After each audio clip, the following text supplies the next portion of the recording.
Assalomu alaykum. Assalomu alaykum. Bugun bir dona mana podkast qilgim keldi xolos.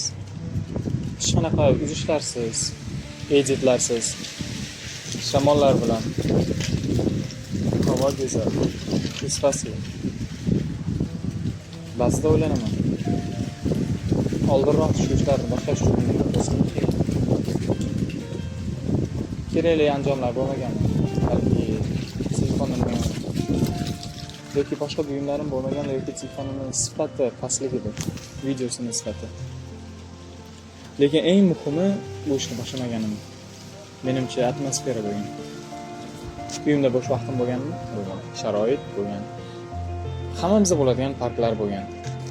Lekin bizni millatimizni yo'q, millat emas.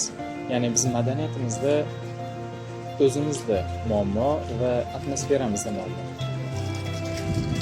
Qanaqa atmosferamiz? Sen qanaqadir ishni boshlaysan. Seni qo'llab-quvvatlashadi, to'g'ri, lekin bir dona bunday uzib qo'yishadi. Masalan, aytishadi: bloger, men bloger. Kamida bitta inson ko'chada 50 ta yoki 60 ta odam bilan ko'rishadi. Endi tasavvur qiling. Har bittasini shunday qilamiz. U o'zi biron video yasash olaydimi? Lekin bu yerda-chi, hech kim seni tanimaydi ham yoki gapirmaydi ham. Uydagilarim qo'llab-quvvatlaydi. Balki shunchaki xotirjamlikdan ko'ring. Agar qayergadir shoshilayotgan bo'lsangiz, mayli, bu videoni o'chirib qo'ying-da, keyinroq ko'ring. Lekin o'zingizga savol bering. Siz o'z maqsadlaringiz tomon qilyapsizmi? Siz yoshlikda qo'ygan maqsadlaringizga erishdingizmi? Bu mana podkast. Men bu mana podkastda ko'proq videolarni mana podkast bilan boshlashni xohladim. Balki bu yaxshi bir videolarim mana podkast bilan boshlashni boshladim. Bu ko'plab sifatli videolarning ichida birinchisi bo'lishi mumkin. Lekin menda ko'plab buyumlar yo'q. Men shunchaki bir dona kamera va oyna orqali siz bilan gaplashyapman xolos. Qo'limizda internet, telefon. Istalgan ma'lumotlarga erisha olamiz, topa olamiz. Google dan yoki ChatGPTdan so'rasak, istalgan ma'lumotimizni topib beradi. Ovqat esa mo'l ko'p. Hammada ovqat bor. Yoki ozgina ishlashingiz sizni bir kun qorningiz to'yishiga yetadi. To'g'ri, endi bola-chaqalar hammasi bor endi. Lekin faqat bitta narsani tushunaylik. Biz shunchalik mo'l ko'l davrida yashayapmizki, bu davr menimcha uzoqqa cho'zilmaydi. Aytishadi, Z avlod menimcha eng baxtli avlodlardan bittasi. Uni oldingi va keyingi avlodlar ham baxtli. Bunga shubham yo'q. Lekin mana hozirgi yashab turgan avlod menimcha eng baxtlisi. Shunchaki o'ylab ko'ring. Istalgan ma'lumotlarni topa olasiz. Istalgan ishingizni boshlay olasiz. Osmoningiz musaffo, ota-onangiz oldingizda yoki do'stlaringiz oldingizda. Ular bilan istalgan paytda suhbat qila olasiz. To'g'ri. Hammaning o'zining ishi bor. Hamma o'z ishi bilan ertalab turib qayergadir shoshadi. Lekin sizning ham o'zingizni maqsadingiz, orzularingiz bor. Xudo xohlasa, mana shu video tagiga istalgan savol kommentarlarni yozib ketinglar. Inshaalloh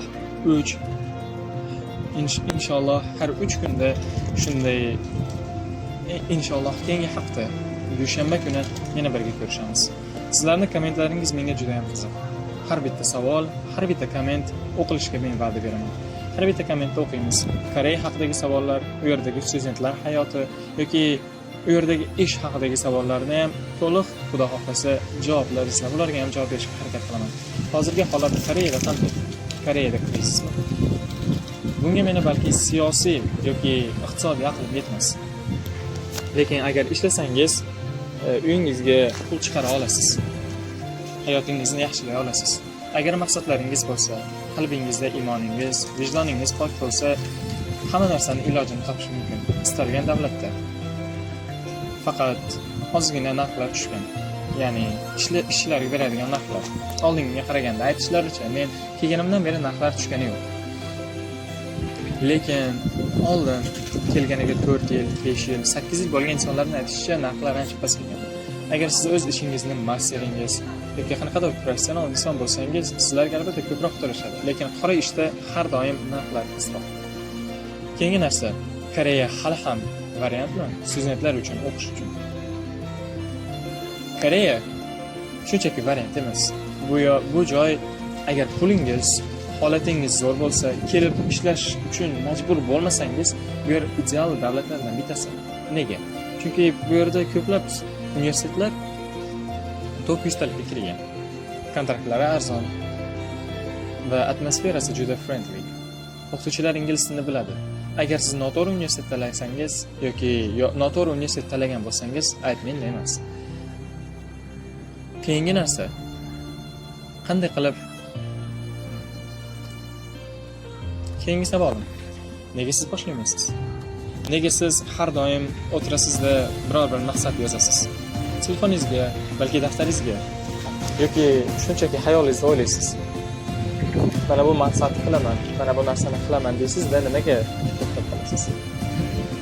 Yoki qanday qilib buni amalga oshirish mumkin deb o'zingizga savol bermaysiz? Bilmadim. Bu mana podkast edi. Shunchaki sizlar bilan ozgina suhbat qurib keldim. Ha, men yangi kanal ochdim. Men kanalni yuritishni boshladim. Hozircha negativlar yo'q, lekin tanqidlar bo'lishini istardim. Chunki hech kim mukammal emas. Men ham har doim kamchiligim bo'lgan va bo'ladi. Bu bizning insoniyligimiz. Agar kamchiligim bo'lsa, o'shalarni kommentga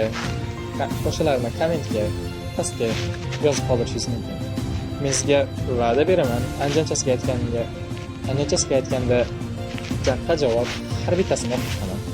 Keyingi videoda esa alohida 5 daqiqani har bitta kommentni o'qib, iloji boricha ularga javob berishga harakat qilaman. Bugunchalik sizlarga xayr, sog'-salomat bo'ling. Obuna tugmachasini bosib qo'yishni unutmang. Yosh ijodkorlarni qo'llab-quvvatlash har bir inson. Unutmang, yosh ijodkorlarni qo'llab-quvvatlasangiz, inshaalloh farzandingiz yaxshi qo'llar bo'ladi. Unutmang, yosh ijodkorlarni qo'llab-quvvatlasangiz, inshaalloh kelajagimiz go'zal bo'ladi. Xudo xohlasa sizlar bilan keyingi hafta dushanba kuni ko'rishguncha. Ha, aytgancha, mikrofon olgunimcha shunday qilib telefonga yozib turaman.